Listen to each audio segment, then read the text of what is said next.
नमस्कार। शुरुआत करते हैं बड़ी खबर के साथ। त्रिवेंद्र कैबिनेट की आज बेहद अहम बैठक होने जा रही है, जिसमें विश्वविद्यालय और डिग्री कॉलेज खोलने पर फैसला हो सकता है। मीटिंग में एलटी शिक्षक सेवा नियमावली में संशोधन, आवास, राजस्व और विधायी से जुड़े प्रस्ताव भी आ सकते हैं, जिस पर चर्चा संभव है। और चर्चा के बाद संभव ये भी है कि प्रस्ताव पास कर दिए जाएं। बड़ी खबर हम आपको बता रहे हैं, बेहद अहम बैठक आज बुलाई गई है त्रिवेंद्र कैबिनेट की। इस बैठक में अलग अलग मसलों पर चर्चा होनी है। प्रमुख बात यह है कि विश्वविद्यालय और डिग्री कॉलेज खोलने पर भी फैसला आ सकता है आज की इस बैठक के बाद।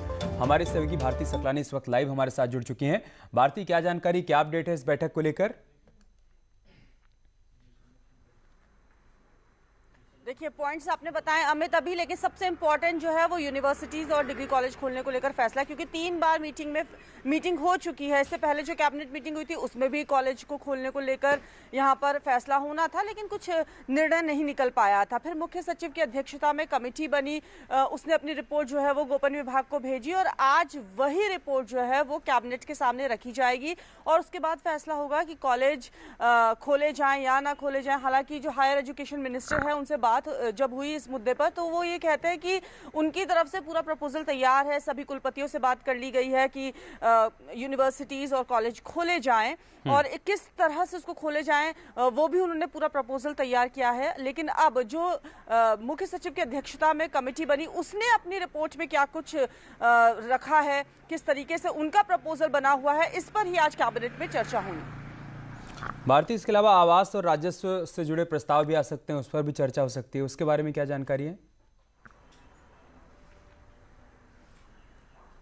देखिए, वो भी एक बहुत इंपॉर्टेंट जो है वो मुद्दा है जिस पर कैबिनेट आज अपना फैसला ले सकती है। किस तरीके से इसमें जो इसको लाया जाए, किस तरीके से इसका बेनिफिट जो है वो जनता को मिल सके। एलटी की अगर हम बात करें, एलटी शिक्षक सेवा नियमावली, उसमें संशोधन की बात जो है वो लगातार की जा रही है। जो एलटी शिक्षक हैं वो लगातार इसको लेकर मुखर होते रहे हैं। अमित, पिछले दिनों हमने दिखाया भी था कि किस तरीके से उन्होंने यहाँ पर इसमें संशोधन की मांग की थी। तो आज वो भी जो प्रपोजल है वो भी यहाँ पर रखा जाएगा कैबिनेट में, उस पर भी आज चर्चा होने की पूरी उम्मीद है और कोई हल निकल सकता है। बहुत शुक्रिया भारती, आपका हमारे साथ जुड़ने के लिए और जानकारी हम तक पहुंचाने के लिए।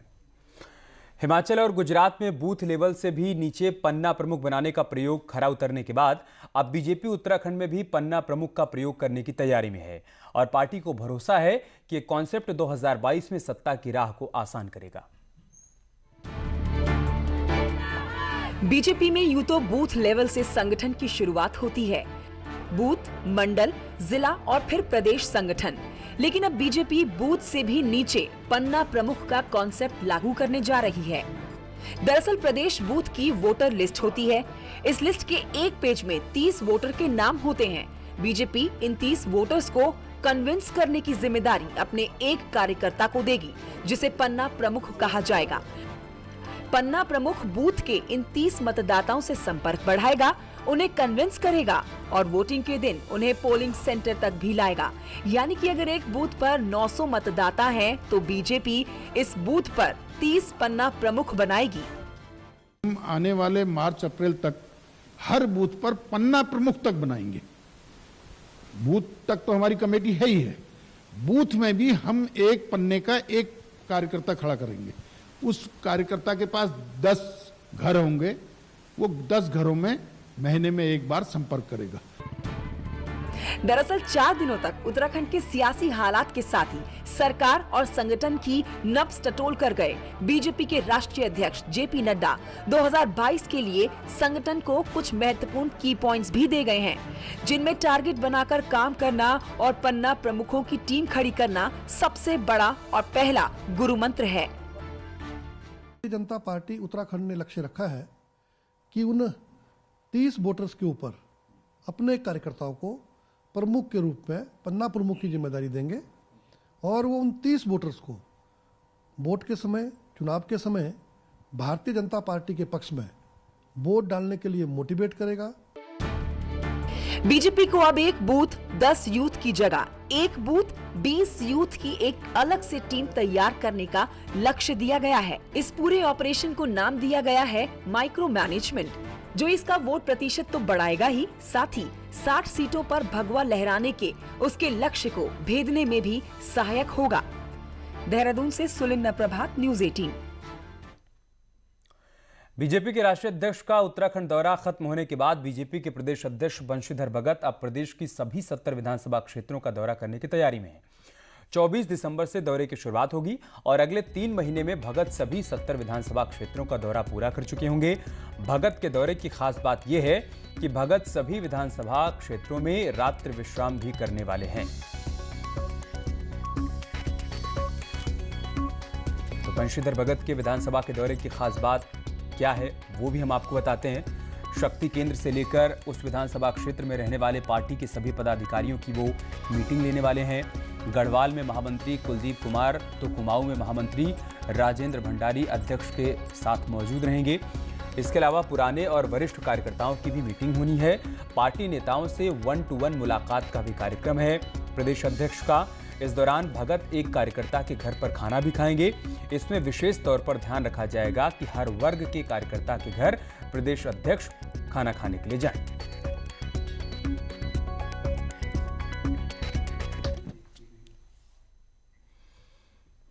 और बुलेटिन में बात करते हैं कोरोना अपडेट की। प्रदेश में मंगलवार को कोरोना के 632 नए मामले सामने आए और बीते 24 घंटे में 12 कोरोना संक्रमितों की मौत हो गई है। वहीं उत्तराखंड में अब तक कोरोना संक्रमितों की कुल संख्या 79,000 के पार पहुंच चुकी है।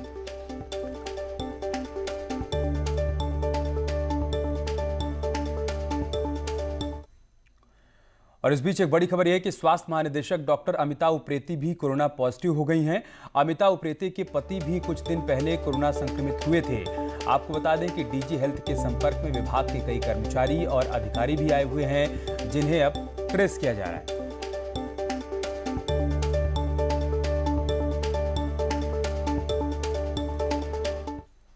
इसके अलावा बागेश्वर में डीएम विनीत कुमार और CDO DD Pant corona positive हो गए हैं। दोनों अधिकारियों के पॉजिटिव आने के बाद दोनों अधिकारियों ने खुद को आइसोलेट भी कर लिया है। साथ ही इस बात की सूचना भी दे दी है कि अगर जो लोग हमारे संपर्क में आए हैं उनमें किसी प्रकार के कोई सिम्टम्स हैं तो वो भी समय रहते अपना टेस्ट कराएं।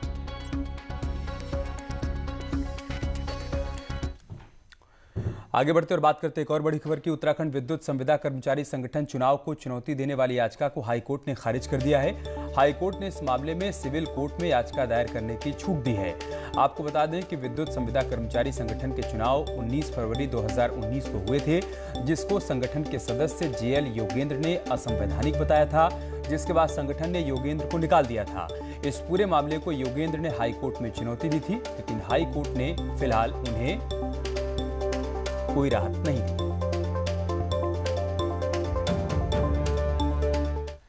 इसके अलावा विधानसभा चुनाव में ईवीएम गड़बड़ी के मामले में हाईकोर्ट ने मुन्ना सिंह चौहान समेत अन्य को बड़ी राहत दी है। हाईकोर्ट के जस्टिस लोकपाल सिंह की कोर्ट ने ईवीएम में छेड़छाड़ को लेकर दायर याचिकाओं को खारिज कर दिया है। आपको बता दें कि विधानसभा चुनाव में गड़बड़ी का आरोप लगाते हुए कांग्रेस नेता नवप्रभात, गोदावरी थापली, विक्रम सिंह, प्रभुलाल राजकुमार समेत अन्य ने याचिकाएं दाखिल की थी। याचिका में आरोप लगाया गया था कि ईवीएम में गड़बड़ी कर चुनाव को जीता गया है, लिहाजा चुनाव को निरस्त कर दिया जाए। जो एफिडेविट इन्होंने फाइल किया है, this is not as per law. There is no cause of action, there is no material, law की रिक्वायरमेंट फुलफिल नहीं करी है, एफिडेविट एज पर लॉ नहीं है, तो how this election petition can proceed. तो हमारी आज प्लीनरी ऑब्जेक्शन पे इसमें कई बार बहस हुई थी। आज उसने अलाउ, ऑनरेबल कोर्ट ने उसको अलाउ कर दिया है और अलाउ का रिजल्ट ये है कि इलेक्शन पेटिशन नाउ डिसमिस। उधर सिडकुल में हुए घोटाले की जांच कर रही एसआईटी जांच टीम पर भी अब एक्शन होने जा रहा है। आईजी गढ़वाल की अध्यक्षता में बनी एसआईटी टीम के कुछ सदस्य जांच में लापरवाही कर रहे हैं, जिनके खिलाफ आईजी गढ़वाल अभिनव कुमार ने नाराजगी जताते हुए कारण बताओ नोटिस भी जारी कर दिया है और साथ ही जिले के कप्तानों को भी लापरवाही के लिए चिट्ठी लिखी है। दरअसल 5 दिसंबर तक सभी जांच टीमों को अपनी रिपोर्ट सौंपनी थी, लेकिन करीब 33 फाइलों में जांच कर रहे अधिकारियों ने कोई भी जवाब अभी तक नहीं दिया है। इनमें एसआईटी में जो भी विवेचक थे, इनसे भी पूछा गया है कि आप बताएं कि क्या कारण है कि आप इसमें समय से हमको रिपोर्ट नहीं सबमिट कर पाए हैं, और जवाब आने पर इसको देखा जाएगा और फिर हम लोग रिव्यू करके अगर कहीं पे किसी की लापरवाही पाई जाती है फिर उसके खिलाफ कार्रवाई की जाएगी। बेरोजगार युवा, हमारी इस खबर को जरा ध्यान से देखें। उत्तराखंड में अगर आप सरकारी नौकरी के लिए तैयारी कर रहे हैं तो आपको अब ऑनलाइन एग्जाम देने होंगे और एग्जाम के दौरान बरती गई आपकी जरा सी चूक आपके सपने को चकनाचूर कर सकती है। लंबे इंतजार के बाद आखिरकार उत्तराखंड अधीनस्थ सेवा चयन आयोग पहली बार ऑनलाइन एग्जाम करवाने जा रहा है। 19 तारीख से पशुधन प्रसार अधिकारी, सहायक कृषि अधिकारी और जेई की पोस्ट पर पहली बार ऑनलाइन एग्जाम होंगे, जिसके लिए युवाओं को बकायदा वीडियो जारी कर ट्रेन किया जाएगा। सीएम त्रिवेंद्र सिंह रावत 10 दिसंबर को योजना लॉन्च करेंगे। पहला ऑनलाइन एग्जाम का कार्यक्रम है और इसमें 3 परीक्षाएं होंगी जो 19 तारीख से लेकर 23 तारीख के बीच होंगी। 19 तारीख को सहायक कृषि अधिकारी का, 19 तारीख को सेकंड शिफ्ट में और फिर 20 तारीख को जेई सिविल का और फिर 21 से 23 तक पशुधन प्रसार अधिकारी का 3 पदों का ये एग्जाम होगा। एग्जाम में सबसे खास बात ये होगी कि कैंडिडेट की हर एक्टिविटी की मॉनिटरिंग की जाएगी। सेंटर में तो कैमरे होंगे ही, साथ ही कंप्यूटर में लगे कैमरे के जरिए भी आयोग मॉनिटरिंग करेगा। अधिकतर जो अभी तक चीटिंग के मामले आए या शुचिता के मामले आए, वो एक तरह से ऑफलाइन एग्जाम का साइड इफेक्ट आप कह सकते हैं। तो ऑनलाइन एग्जाम में उनमें से कुछ चीजों को कंट्रोल करने में मदद मिलेगी, जैसे फिजिकल पेपर नहीं होगा या फिजिकल ओमार नहीं होगी। तो उसके साथ जो भी छेड़छाड़ होती थी उसे सेंटर से पहले निकाल लिया, कुछ लोगों को भेज दिया, उस सब की संभावना खत्म हो जाएगी। कंप्यूटर बेस्ड इन टेस्ट से आयोग को बड़ी उम्मीदें हैं। अगर ये एग्जाम सफल हुए तो मैन पावर की कमी झेल रहे आयोग को उससे बड़ी राहत मिलने की उम्मीद है। न्यूज़ 18 के लिए देहरादून से भारती सकलानी की रिपोर्ट। प्रधानमंत्री योजना के नाम पर कई लोगों से ठगी करने का मामला सामने आया है। कोतवाली नगर क्षेत्र के आढ़त बाजार इलाके में प्रधानमंत्री मोदी के बैनर पोस्टर लगे हुए थे, जिनमें लोगों को पर्सनल लोन, होम लोन, आधार कार्ड लोन के आधार पर लोन दिया जा रहा था, जिसका संज्ञान लेते हुए पुलिस ने ठगी करने वालों पर मुकदमा दर्ज कर लिया है और गिरफ्तारी के लिए एक टीम का गठन भी कर दिया गया है।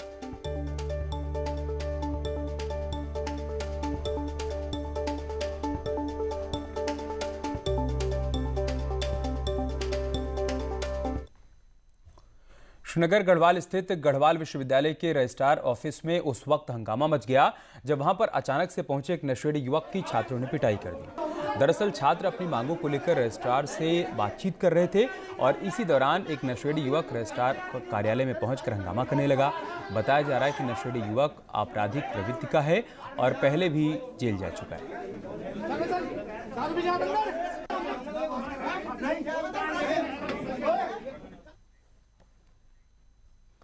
यार रुक एक छोटे से ब्रेक के लिए, जल्द लौटेंगे कुछ और खबरों के साथ।